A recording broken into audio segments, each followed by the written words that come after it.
Hello and good morning, everybody. Thanks for dropping by Resilience Room to do today's session. My name is Cindy and I'm happy to be here. Also, first time in Jakarta, so to Harry's point, I will look forward to a good cup of coffee as well. I'll first set some context for the panel. I think everybody here today obviously understands Southeast Asia as a fast rising consumer market, a whole population that's young, affluent, and of course very receptive to new technologies and also new products in the market. But I think while Southeast Asia is a lure, navigating it, of course, has its challenges and also some of the difficulties where it takes a lot of resilience to actually go through. So today's panel, I'm absolutely honored to have Roshni here with me, a leading Parentinc company, a fast-growing one that's fast expanding into the region, and for her to share a bit more about her journey and some of the different milestones that she has had kind of running the company since she started in 2009. So let's begin by passing over to Roshni and also sharing about the Parentinc. Hey everyone, it feels like a nice intimate room. I know at least 30% of you in this room, so I like that. It makes me feel very comfortable. Cindy, I'm actually a little more comfortable standing up, so I'm gonna start off first by sharing a little bit about my journey, because I think before we get into a Q&A, being able to understand how we actually pivoted the company could be quite interesting for everyone, as well as to give context into really, how I've taken things off the beaten path. So, okay. Yeah, so those photographs that we see there, it's life is what happens while you're busy making plans, right? And in my case, life is what happened when I was running a media company. I mean, who would have thought a journalist like me from a second-rate school could pull off a pivot that I've done in these last few years? 5 years ago, I was running a modest media company called The Asian Parent. Just your average, everyday journalist. Well, not exactly average. I am a minority. I'm a mom, and I'm definitely not your stereotypical tech founder. I didn't have a hoodie or a garage startup, just my written words and a whole lot of ambition. One day in 2019, in between writing headlines and managing deadlines, and looking at my P&L, which after much blood, sweat, and tears had only grown to around $10 million in revenue, I had this crazy idea.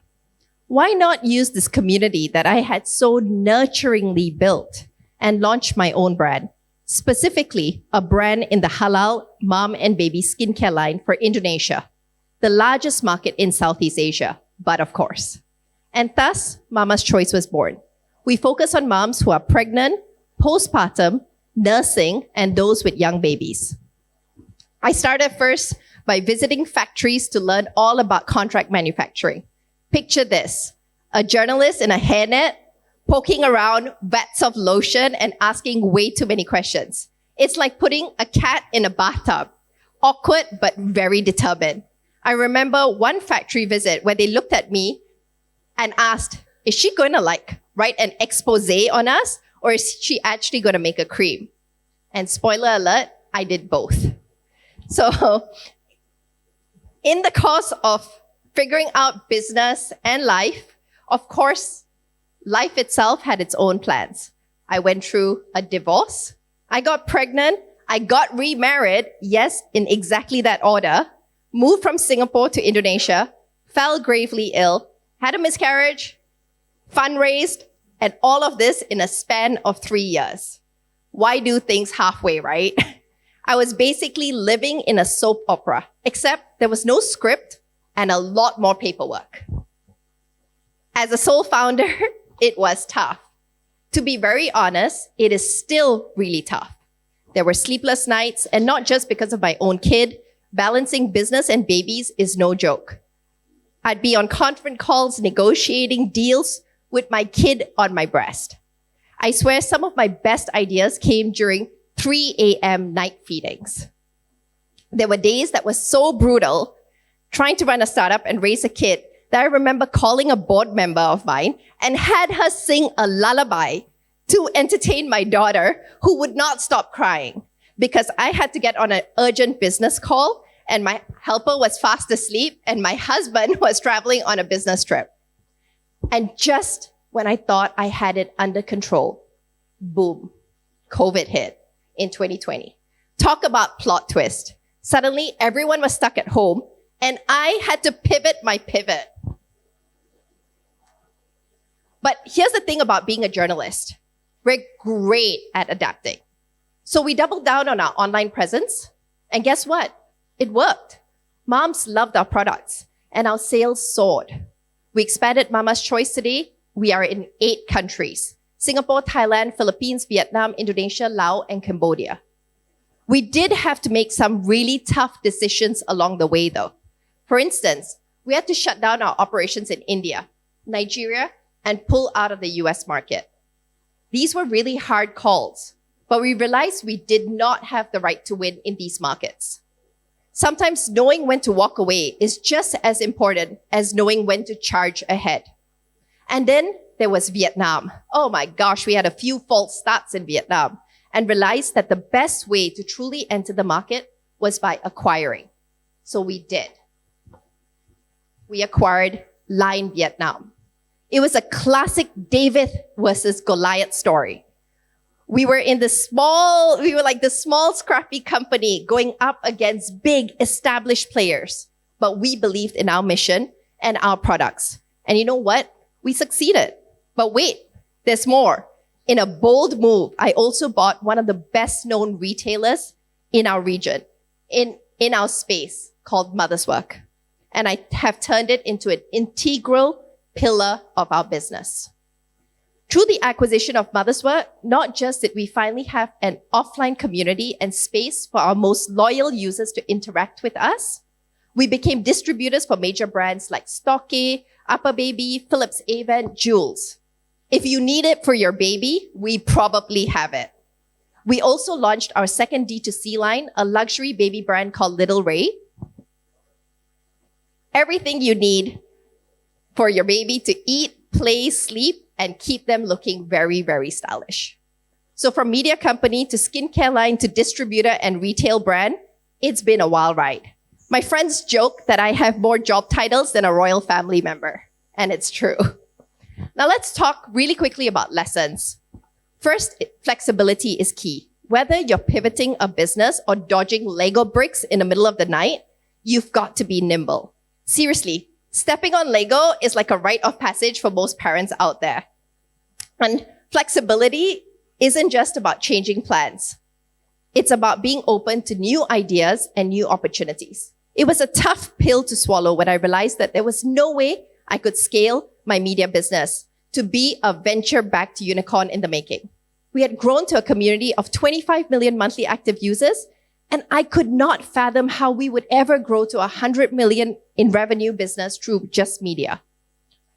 Pivoting from what some would call a lower quality business into a high quality business is bloody hard, but it's not impossible.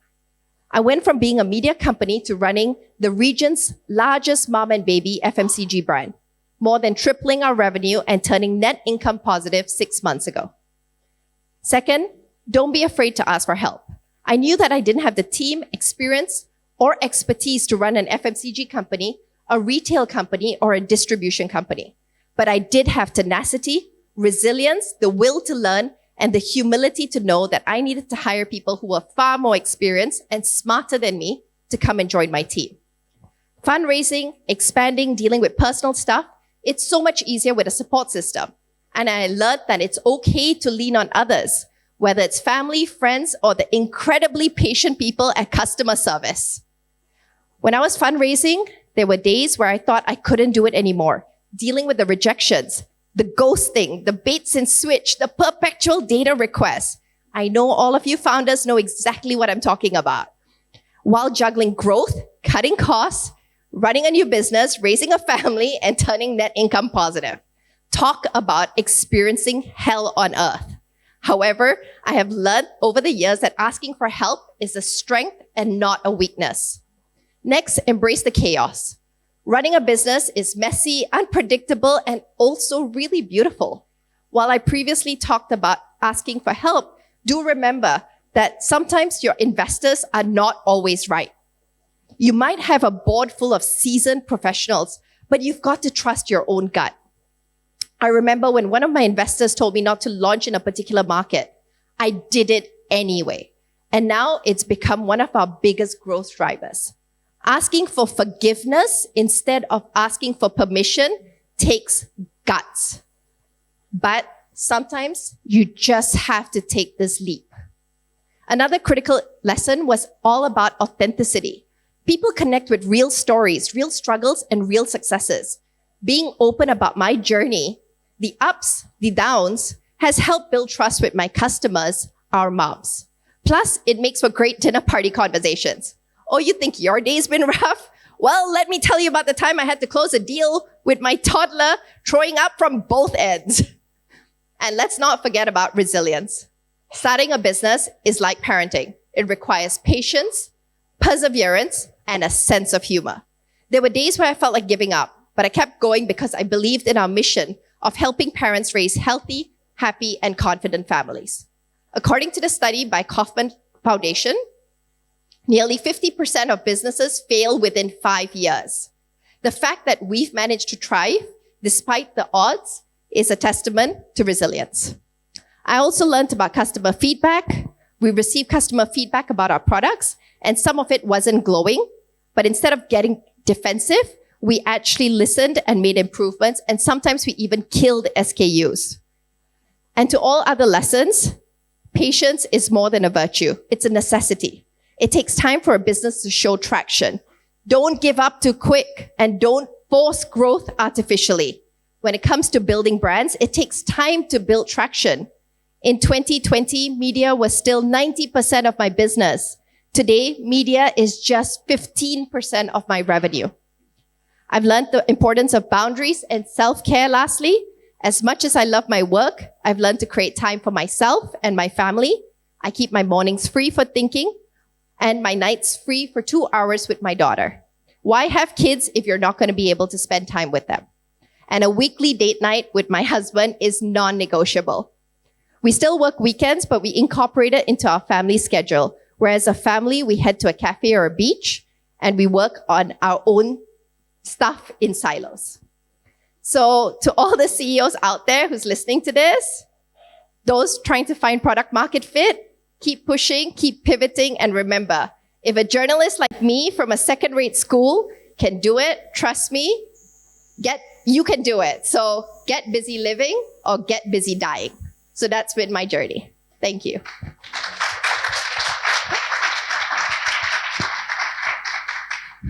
Truly, truly inspiring. I think most of the question I wanted to ask, Roshni kind of covered. So I will kind of maybe start with something that keeps you awake at night, minus the toddlers. I think you have a lot of stakeholders to manage, your investors, your board members being one of them. So perhaps staying profitable is the top of your mind, kind of concern and all that. How do you balance growth, investing long-term, and staying profitable? So I think, this last couple of years, right, the world has changed. Venture capitalists have pivoted from, expecting us to grow at all costs to now being sustainably profitable, but still growing. Okay, so growth is still important. And I think 2 years ago, we realized that a couple of things, right? So the first one was my business was predominantly a media company. And it was so hard to scale this. And we had to go and get into other business models where we could really utilize this community that we built out. So that was very key for me, but that requires investments. So how do you actually grow a whole new business and at the same time try to keep profitable? So we had to really, really make hard decisions. But I would say that the most important thing for all startups and founders right now is really to make sure that you are profitable and that you have good cash flow. Because at the end of the day, being profitable is just one thing, right? And when I say profitable, I don't mean about being adjusted EBITDA positive, okay? I know this is something that we all like to do, where we say, oh, okay, we are profitable in some sense. But no, it's really about being net income positive. Are you paying taxes? And at the end of the day, do you have free cash flow? And so I think that's really, really critical that founders focus on at this moment. And that above anything else. So I think you have kind of expanded into Southeast Asian and all that and tapping on the whole Southeast Asia growth narrative. How would you describe and this is advice for a lot of founders who are also figuring their way out in Southeast Asia. How would you describe your kind of Southeast Asia growth strategy when it comes to different markets? Yeah, so we've had a lot of failures, right? So, sometimes we enter the market too early. I remember entering into Malaysia really, really early because I felt Singapore, Malaysia should be same, right? Kind of very similar to each other. I mean, Singapore was part of Malaysia at some point, right? But that thesis was completely wrong because at the end of the day, Singapore is 70-odd% Chinese, whereas Malaysia is 60-odd% Malay. So fundamentally, the makeup of the country itself is so different. And I didn't have that type of realization very early on. The second thing was that, you need to realize how different is the market because Southeast Asia, we all know, is not one region, right? Every single country is so different from each other. The second thing is about hiring local. I've realized that when I hired, for example, non-Indonesians to run my Indonesia business, it never did as well as when I hired local Indonesians to run my Indonesia business, or when I hired local Thais to run my local Thai business. So now we're very cognizant on who we hire as our country manager and our C-suite. We don't hire foreigners. We can hire foreigners in headquarter and in regional office, but in local markets, it's really about hiring local. And I think that's the way to succeed because it's about listening to the local market and what the local teams are actually telling you. This is probably my favorite question. I hugely believe in the power of community. Obviously, that's what you believe in from day one and all that. So how do you keep building a community and a brand that speaks to your consumer, both on their own, as a wider mother community, and how do you create that feedback loop? You talk about listening to your consumers and changing. How do you go about doing that? Yeah. So I would say that when you're building a community, you need to ask yourself, what kind of community are you trying to build, right? Are you going to be building an offline community? Are you going to be building an online community? And, are you going to be looking at it from a way that it's you speaking and then broadcasting to the community, or is there a two-way feedback loop? I think right from the beginning, it's very critical to decide what type of community you want to be. One thing that I've learned about Mother's Work, which I really truly enjoyed, was Mother's Work is not just a retail company. It's actually a community. It's a living, breathing community. And why do I say that? It's because they do so many events in their stores. It is insane. We have events on a weekly basis. We have yoga mornings with pregnant moms. We have, doctors coming in to do talks about how to clean your baby's umbilical cord. So it's really about creating that space to bring in people. And that's an offline community, but it's still a community. And then, of course, with online, it's really, again, like I said, fundamentally deciding what group of people do you want to go after, because you can't go after everyone. We failed in Malaysia because we were trying to go after the Chinese, the Malays, and the Indians. That doesn't work. You decide on one demographic and you hit hard on that demographic. In Indonesia, with Mama's Choice, we have gone after the Javanese, the Muslims of Indonesia. We decided that halal was very important for us. So then we know that exactly who are we talking to. We need to be talking to people who understand. They all feel similar. They're all part of the same tribe. Whereas, for example, in Malaysia, now we started off saying we're going to go after everyone. And now we're very clear. We go after the Malays in Malaysia. In Singapore, we go after the Chinese moms in Singapore. So being very clear on your target demographic. Yeah. I am absolutely a fan of Mother's Work. I told Roshni, the first line I said to her was that I'm not a mom yet, but I definitely go to Mother's for shopping. Let's move to the larger environment. There are a few keywords: AI, sustainability. I mean, the entire Mother's Work was based on multi-channel retailing and all that. So as a founder, how do you embrace all this technology, and what does that mean for you and also your consumers? So I always tell my team, the only abbreviation that matters is not AI and it's not any of these other cool things, right? It's net income, GP margin. So at the end of the day, don't lose focus, right? It's okay to do cool things and it's okay to try other things, because at the end of the day, ultimately we are a tech company, but it's about figuring out how can all of these things truly help us make more money. So I think we obviously heard about your journey from 2009 and all that, and obviously very successful, opening and charting new markets and all that. Would you please excite us on kind of what's next for you in the Parentinc journey and looking forward ahead?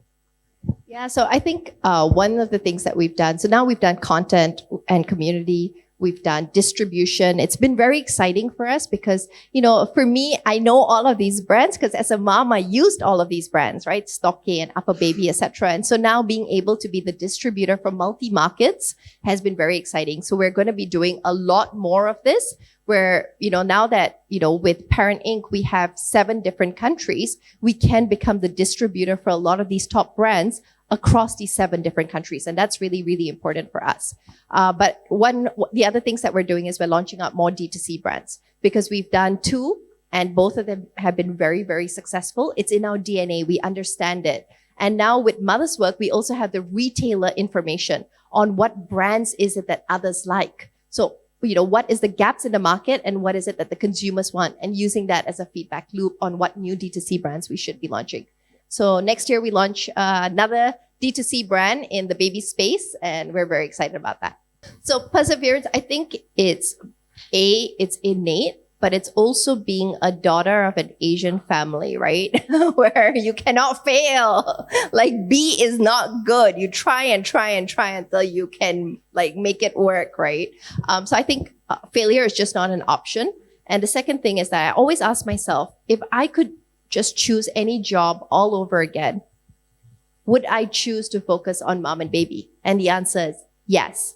I love this space. I loved this space before I was a mom. I used to be that weird girl who would go to Borders. And I don't know if you guys even remember Borders, but I used to sit there and read baby weaning recipes when I was 22 years old.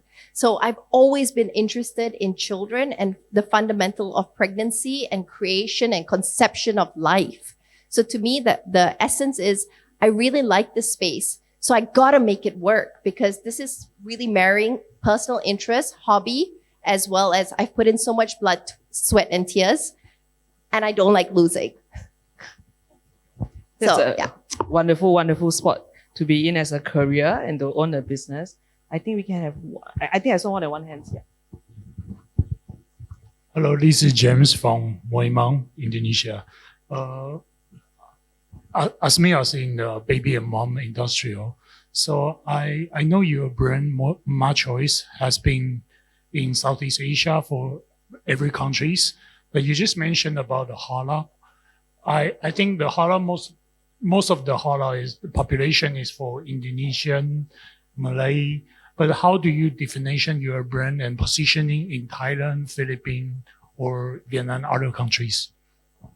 Yeah, that's a great question. So fun fact, right? So while of course Indonesia and Malaysia are predominantly Muslim countries, but the fact is that Islam is the biggest religion across all of Southeast Asia. And it's also one of the fastest growing religions around the world because of the high birth rates as well.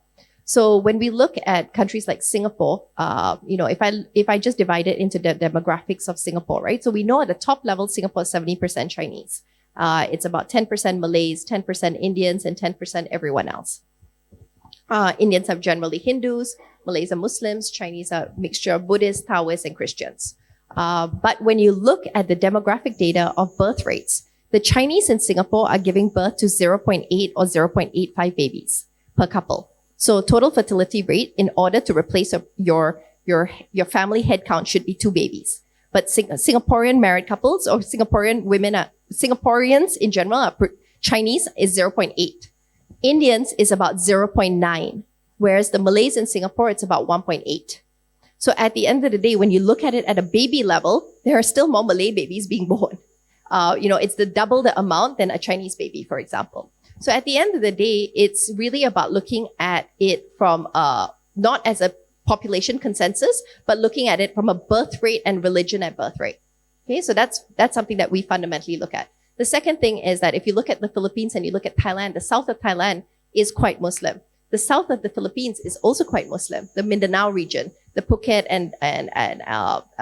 so south of Thailand. So we go after still the Muslim population predominantly, but just because it is halal doesn't mean that if you are Chinese, you can't use it.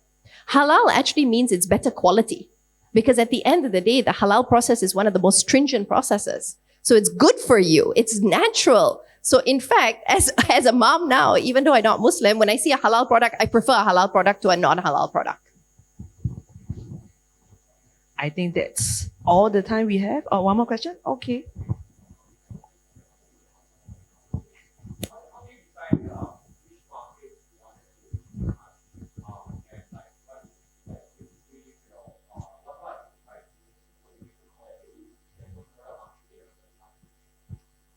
Yeah, it's super hard, right? So we've cut 3 markets so far. We cut India, we cut the US, and we cut Nigeria. Very, very big demographics and very big markets. So again, when I studied it, I was like, oh, of course I must be in India. Of course I must be in the US.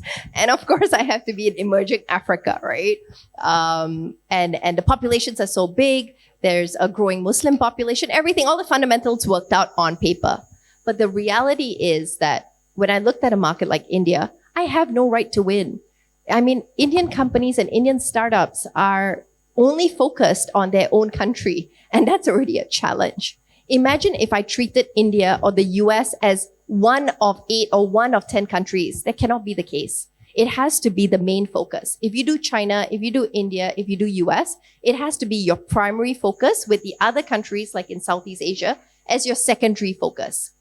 Now, for me, it was very clear Indonesia was my primary focus, Thailand, Philippines, Vietnam. So I could not afford to focus on India.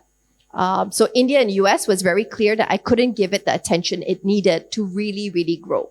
When it came to a market like Nigeria, I looked at the fact of how much revenue I was making per user, and it was significantly less than what I was making for a user from any Southeast Asian market. So while the population looked big, the fact is that they weren't ready to pay for my products or my services. So it was very clear. And thank you. I think that's all the time we have today. I think the entire The Parentinc story is one of resilience, one of pivot, and one of you will never stop trying. And I think hopefully that inspire me, and hopefully inspire a lot of the founders that are sitting here today. So thank you again, Roshni. Thank you so much, Cindy, and thank you everyone for listening.